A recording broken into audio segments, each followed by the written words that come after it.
Item ಯಾವುದೇ ಇರಲಿ try ಮಾಡಿ ಆಚಿ ಚಿಕನ್ ಮಸಾಲಾ. ಪ್ರತಿಭಟನಾಕಾರರ ಮೇಲೆ ಲಾಠಿ ಚಾರ್ಜ್ ಪ್ರಕರಣಕ್ಕೆ ಸಂಬಂಧಪಟ್ಟಂತೆ ಶೃಂಗೇರಿ ತಾಲೂಕು ಬಂದ್ಗೆ ಈಗ ಸಂಘಟನೆಗಳಿಂದ ಕರೆ ನೀಡಲಾಗ್ತಾ ಇದೆ. ರೈತಪರ ಸಂಘಟನೆ ಸೇರಿ ವಿವಿಧ ಸಂಘಟನೆಗಳಿಂದ ಕರೆ ಹೋಗಿದೆ.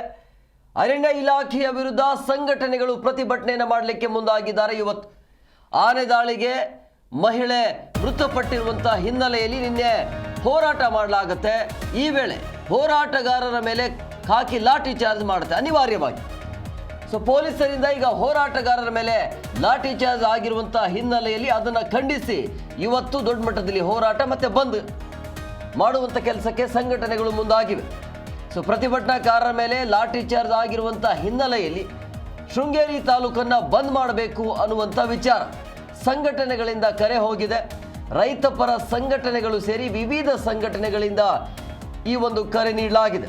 ಅರಣ್ಯ ಇಲಾಖೆಯ ವಿರುದ್ಧ ಸಂಘಟನೆಗಳು ಇವತ್ತು ಪ್ರತಿಭಟನೆಯನ್ನು ಮಾಡುವಂಥ ಸಾಧ್ಯತೆ ಇರುತ್ತೆ. ಇವತ್ತು ಕೂಡ ನಿನ್ನೆ ಕೂಡ ರೈತರು ಮತ್ತು ಸಂಘಟನೆಗಳು ಪ್ರತಿಭಟನೆಯನ್ನು ಮಾಡ್ತು. ಕಾರಣ ಏನು ಅಂತ ಹೇಳಿದ್ರೆ ಕಾಡಾನೆ ದಾಳಿಗೆ ಮಹಿಳೆಯ ಬಲಿಯಾಗಿದೆ.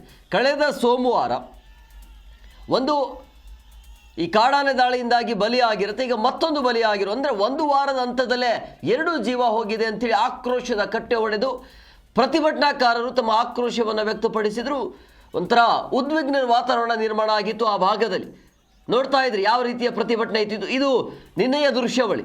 ಸೊ ಹಂಗಾಗಿ ಈ ರೀತಿಯ ಪ್ರತಿಭಟನೆ ಆಗ್ತಾ ಇರುವಂಥ ಹಿನ್ನೆಲೆಯಲ್ಲಿ ಅನಿವಾರ್ಯವಾಗಿ ಪೊಲೀಸರು ಏನು ಮಾಡ್ತಾರೆ, ಲಾಠಿ ಚಾರ್ಜ್ ಮಾಡಬೇಕಾಗಿರುವಂಥ ಪರಿಸ್ಥಿತಿ ಎದುರಾಗುತ್ತೆ. ಅಂದರೆ ಆ ಗುಂಪನ್ನು ಚದುರಿಸೋದಕ್ಕೆ.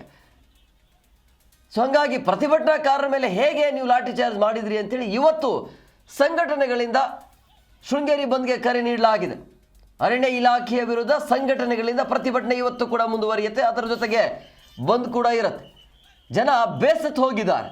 ಇನ್ನು ಎಷ್ಟು ಸಾವು ಬೇಕು ಅಂತೇಳಿ ಅರಣ್ಯ ಅಧಿಕಾರಿಗಳ ನಿರ್ಲಕ್ಷ್ಯ ಇದೆ.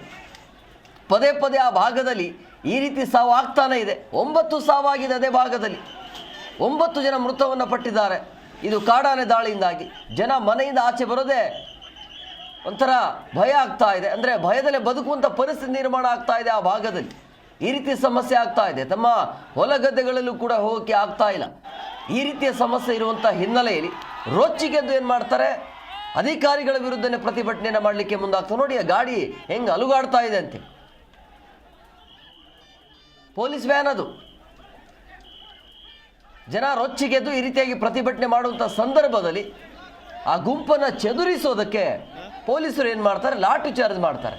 ಅದನ್ನು ಖಂಡಿಸಿ ಇವತ್ತು ಕೂಡ ಪ್ರತಿಭಟನೆ ಮುಂದುವರಿಯುತ್ತೆ. ಅದರ ಜೊತೆಗೆ ಶೃಂಗೇರಿ ಬಂದಾಗುತ್ತೆ. ಇವತ್ತು ಸಂಘಟನೆಗಳು ಕರೆಯನ್ನು ಕೊಟ್ಟಿರುವಂಥದ್ದು, ನಮಗೆ ನ್ಯಾಯ ಬೇಕು, ಬದುಕಕ್ಕೆ ಅವಕಾಶ ಮಾಡಿಕೊಡಿ ಅಂತೇಳಿ ಪ್ರತಿಭಟನೆಯನ್ನು ಮಾಡ್ತಾ ಇದ್ರೆ ಪ್ರತಿಭಟನಾಕಾರರ ಮೇಲೆ ಲಾಠಿ ಚಾರ್ಜ್ ಮಾಡೋದು ಯಾಕೆ ಅಂತ. 9 ಸಾವಾಗಿದೆ ಆ ಭಾಗದಲ್ಲಿ ಈ ರೀತಿಯ ಕಾಡಾನೆ ದಾಳಿಯಿಂದಾಗಿ. ಎಲ್ಲಿ ತನಕ ಇರುತ್ತೆ?